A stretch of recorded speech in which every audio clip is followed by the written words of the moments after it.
miidiyaa Focus Diillaa subscribe, share, like gochaa jirtu. Isinoo miidiyaa Focus Diillaa hirmaachaa jirtu.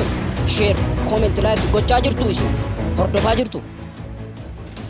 Burqituu maddayootaaf ka'umsadha jedhamti. Focus harman dhalootaa akkamiin dagatamti? Ka'umsuma isheerraa kaasee warshaa ilmaan waaqayyoon sodaataniif safeeffatanii kan taate Focus Diillaa arras sagantaalee soora lubbuu ta'an karaa miidiyaa Focus Diillaatiin qabattee isiniif dhiyaattee waan jirtuuf itti dhiyaadhaa.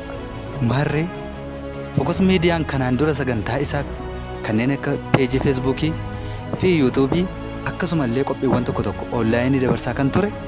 Amma immoo dabalataan qophii dabalataa TikTokiidhaan jalqabee waan jiruuf nu hordofaa, subscribe, like, share godhaa.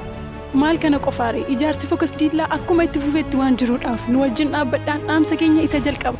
Dhiyoos fagoos kan jirtan qabeenyaa qabdaniin humna qabdaniin karaa akkaawuntii isa jala barreeffame kanaan deeggaruu dandeessa. Warri dhiyoo jirtan immoo humna keessanii yaada keessaniin nu cina dhaabbadhaa jettee armiin Focus Diillaa ergaa ishee isa guddaa siniif dhaamtee jirti.